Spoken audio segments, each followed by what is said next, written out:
Hello everyone, welcome back to SummoNerds. I'm Evan. And I'm Matt. Today we have an interesting matchup for you, I think. It's one of my favorite summoners and one of my other favorite summoners. yeah. So I am using Malenatar. Yeah. The new Mountain Vargath deck. We definitely do have one of Malenatar's games on the channel with the one of the games against KC, especially on the. That's and so I don't remember what we actually got to play and put on the channel previously with Malenatar exactly, but Malenatar is personally my favorite summoner to use, and Matt's playing him in this game. So yeah, he's certainly one of my favorites too. I really love these new decks. Me too. Not quite as new anymore, but they are still the newest decks in Summoner decks, Wars, and they are all awesome to play, in my opinion. All unique events. And, I shouldn't say that about Malenatar, I guess. Unique events. He's got two of the exact same events that Suitor has, but his other ones are... that event works so nicely in his deck, deck that we have now, and his other ones are so unique and cool, and his mechanic is so unique and cool that it's just fun to use.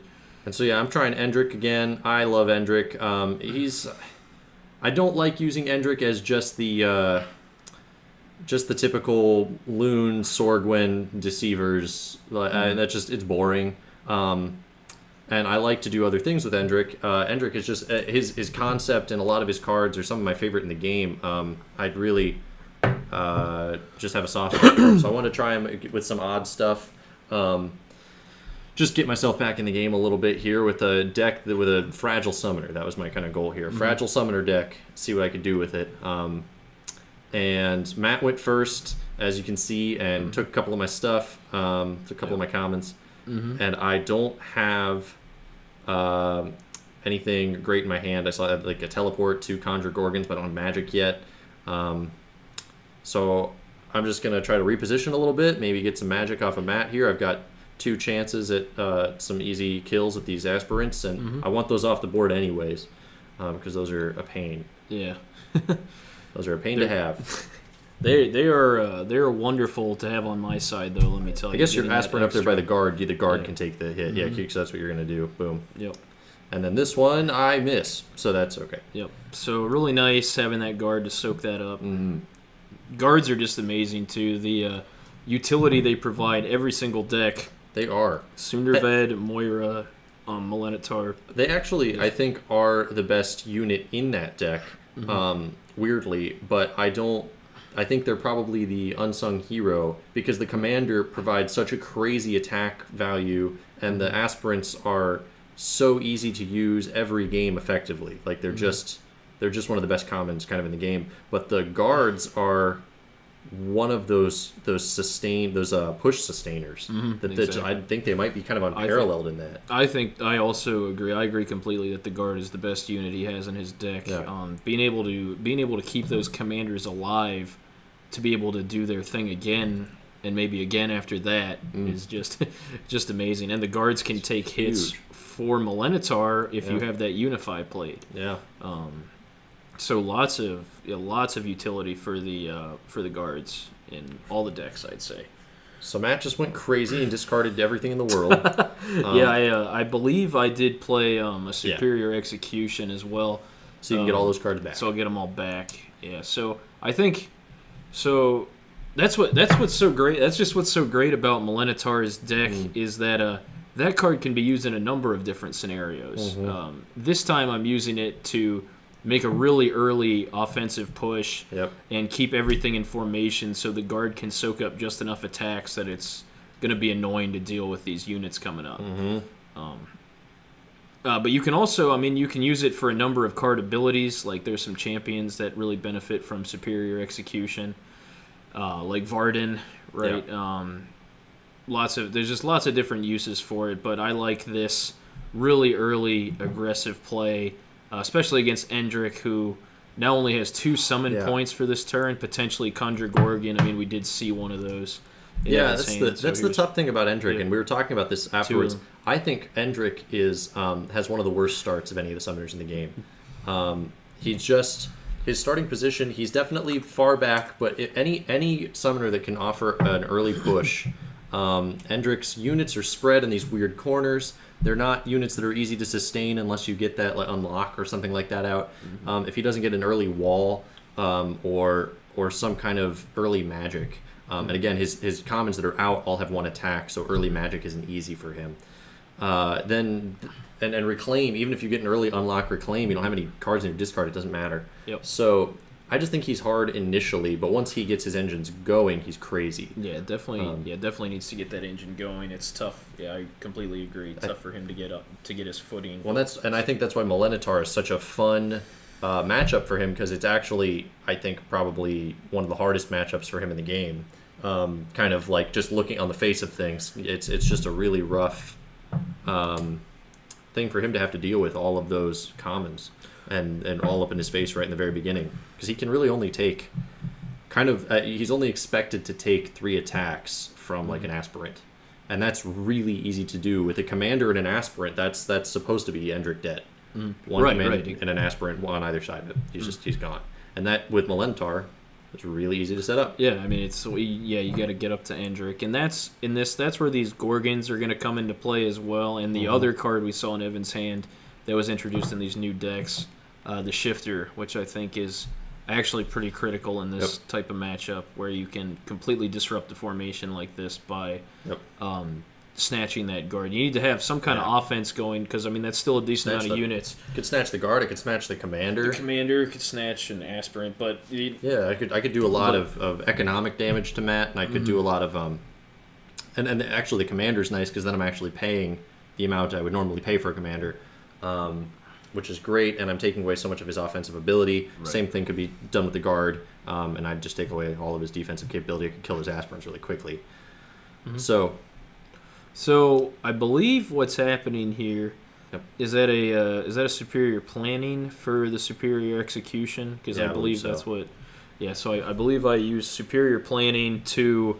I think I might have missed a hand show there, so that's my apologies. But I do remember doing that, getting the superior execution back from the discard, so I don't waste the other one in the deck. Yep. I mean. It doesn't. It only matters slightly, but I think that is better to do. Well, in this way, you're going to have these easy shots on this Gorgon here. Right. So once the idea here is I move Malenatar. I move him, get the Storm Mage going, get as many of them moving as I can. Yeah. Try and clog off those summon points as well. Yep.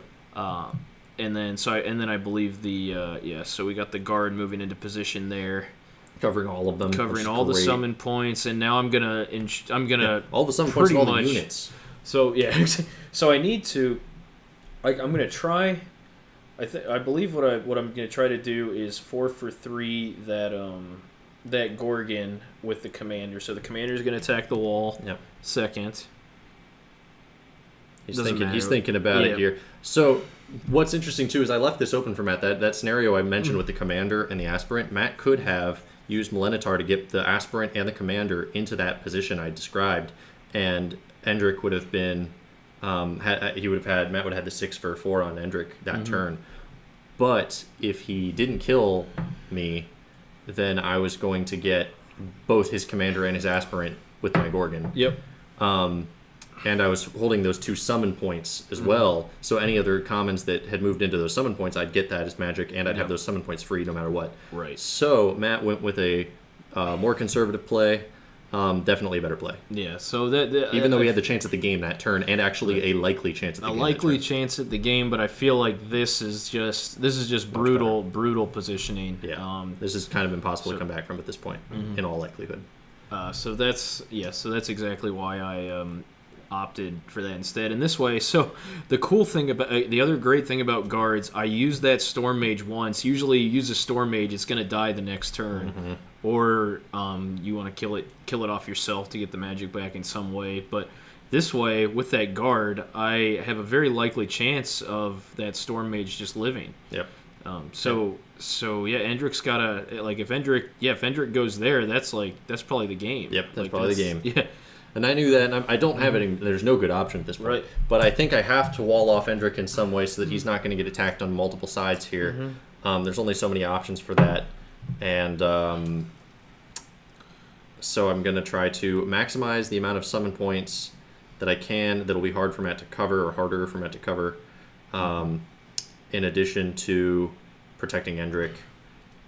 There's pretty much only one spot for that. I mean, there's 2 spots, but there's only one good spot. There's only one right spot, and I'm going to choose it because I know what I'm doing.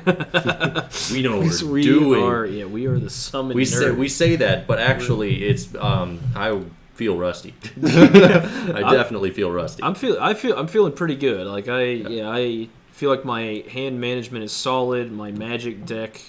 I'm like we're getting back there. I definitely feel the noticeable difference between now and whatever it was months ago that we were the first on the first top game of we our played. game. First game we played coming back was very strange.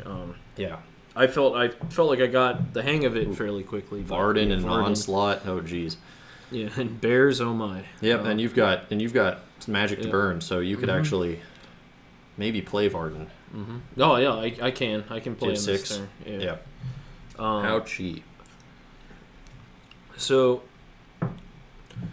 this turn, what I'm contemplating here is exactly how I want to attack Endrich. Because now that other wall is out, that does mean he can summon something else. I'm still feeling fine. Oh yeah. But what I'm really trying to do in my head is figure out the puzzle where I protect the Storm Mage, but have the Aspirant attack Endrich first, because I'm only going to get 1 attack this turn on Endrich, maybe 2 with the Commander. But I don't want to just sacrifice the Storm Mage just for 2 damage. I want to get it ready for the kill. Man, if only you had Varden within range of Endrich this turn, you could have used the Storm Mage, and then used Varden. Yep. Storm Mage would have killed itself. That would have been that would have been cool. Would have been pretty. But I could not. I didn't have a Unify to make Varden a common, so I couldn't do anything crazy like that. And I didn't even move him this turn. So after I did that move, I realized it was not necessary for me to summon him. In fact, it was actually just the wrong move because now I don't have the magic. Yeah. There's a chance that something could happen and you'd want that magic and you don't have it anymore. Right. And you didn't do anything with Varden this turn, so that's true. You shouldn't have summoned him. Well, so just pro tip for newer players: don't summon things you're not going to use that turn unless there's a specific, very, very pressing reason to have something in that space. Right. So Matt's going to go doubles on Endrich here. He can't kill him because he didn't get 2 that first roll, but he can get him down to 1 hit. So I'm thinking now at this point, there's nothing. I've just won. Yeah. That's exactly what I'm thinking at this point in the game, because I don't see a way for my Storm Mage to be attacked. Haku. Man, I did put Haku in there. I just think he's interesting, but he's not. Yeah, Gren. I love Gren. I love Gren to pieces. Yep. So my not very helpful right now. All right. So my thought process here is that Evan's play is that he has to not attack, but that means Endrich's still stuck with that Aspirant, so that's not helpful either. Yep. So I go there. First Haku. There we go. So Haku comes out. I don't have a way of winning this, but if Haku can somehow kill some commons and get himself into that fight, he's long lasting and could eventually maybe get in front of Endrich or something and start defending him. But of course I know I'm done at this point. Yeah. But then that second wall goes down, and what this forces Matt into is a position where he can't actually get his Aspirant out of there without sacrificing the attack on Endrich. So I won't attack it this turn because it's an instant loss if I kill it. He can move his Storm Mage into place. But there's no way to shuffle his units around so that the Storm Mage can get in this turn. Right. Which means, I don't get to attack, but I have an actual chance to survive the turn, unlike previously, and that guard is gone. So if the dice go really, really well for me, and they go really, really poorly for Matt, I could get out of this.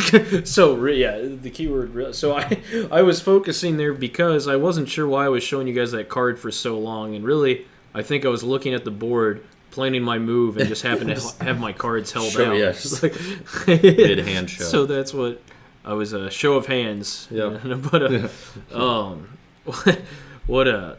So this is still a fine position for me. But I was gonna say what that means when Evan summoned Haku is that he discarded that shifter at some point, because the shifter would have been the card to play here. Yeah. If the shifter was in the hand, but that was I played the onslaught for the event phase and got the attack there. And that was the end of the game. We're discussing something. Yeah, the shifter only would have been so good because you still have the position. I just have your ability. Right. And the position is what I need. None of your abilities could have saved me from where I am now. Right. Like, I mean, that's true. So I would have just had a shifter right in front of you instead of the... Yeah. And I would have had... Well, and that's exactly... If I trade for an Aspirant, which is only so good, what I really probably needed to trade for was the guard. And then I have a guard somewhere like up in front of the board with one attack. Yeah. And that's not very helpful either. So there wasn't really... I could have got your Storm Mage and then killed something with it, probably, but maybe your commander or something. But then you've still got an Aspirant and a guard, and you had a Unity that turn, and you had, you still have magic to summon things, and you have Onslaught. Oh, I mean, the Aspirant was there. Matt won with an Onslaught. He Onslaughted the Aspirant, so there was no... The shifter wasn't actually a significant jump I wanted it to be. I was hoping it would be. I was holding off for that, but it wasn't. It wasn't going to be that in that position. So we decided to play another game. That's right. You get 2 games. Yeah, 2 games this week. So yeah, we'll hopefully see a slightly better start from Endrich this game. I think if I get my start off last game, Matt killed my first 2 units, and then I didn't kill any of his, and that opening was rough. So I'm thinking if this just goes slightly differently in the beginning. Right. And then you got that superior execution turn 2 was big. Yep. Getting all up in my grill. So some of you might notice a problem here with how the board's set up. I wasn't thinking, and I put the commander on the wrong side. I flipped the commander and the guard. Don't worry, neither of us notice. Yep. So I was just focused on the game, and from my little distance, they looked the same. So I wasn't actually looking at his cards very closely. Yeah, I actually just set them up thinking that was. I mean, I looked at the card doing it and was like looking at the letter and just thought I got it right, when in reality I didn't get it right. Look at all those Vargath dice though, all on 6s, ready to go. Hot dang! Except that 2. Except that. Right. So here we go. Matt's trying to... He went first again. He's looking at the layout, thinking, no, this is right. This is right. Yeah, that's what I was thinking. I'm like, this is the correct layout. Yep. So here I got... Wait a minute. Did you also just move the commander in an impossible place? No, the Aspirant. Okay, all right. I just wasn't paying No, the movement is correct. The setup was wrong. Whoosh. That roll was wrong, too. Correct, I would never roll 2 misses. Yeah, thank goodness. That was nice. That felt good. So now you're attacking your own wall, so your Aspirant gets a second chance at this Gem Priestess. See, and it's fine. of course it was a fluke. Yeah. That's what I was proving there. See, and that's what would have happened to Endrich in that one turn. But it was the right play, I think, to lure Matt in with that... with the Gorgon. I didn't have any other option in that turn. There was just I was really dead unless the dice went my way, and then Matt lost everything. He lost all his momentum, and then I could have maybe started to come back. But all right, so I've got a reclaim completely useless early shifter, which I can't summon it now. And Gorgon, a bunch of stuff I can't summon because it's turn 1 for me. So right. So Endrich is not in a position where he can contribute this turn. My other cards are kind of out of position, but thankfully, the guard is nowhere near his other units, which is unfortunately, the guard is not close to any of his other units, and so I can actually maybe there we go. I killed 1, and now I have a magic. So I considered actually keeping Endrich back in that corner and shooting the Geopath, but I thought, if the Geopath misses, then I obviously can't do it, because then Matt could could get the Aspirant up in Endrich's face, and I don't want to lose health on Endrich early in the game. There's just no reason to do that. But even if I did, I don't know. It just getting Endrich in the corner seemed a little bit scary early on. I want to keep my options open. That's kind of my thought process there. Yep. No, and I did, looking through the hand, I did have big Kadros in there, ready to... Not ready at all, because that magic investment is not in the near future, especially since I just summoned a new guard. Yep. You're like, where's the guy? I need a guard. I don't have any guards out here. I know that. Yeah, that did. I was thinking, that feels really weird. I think you said something about that.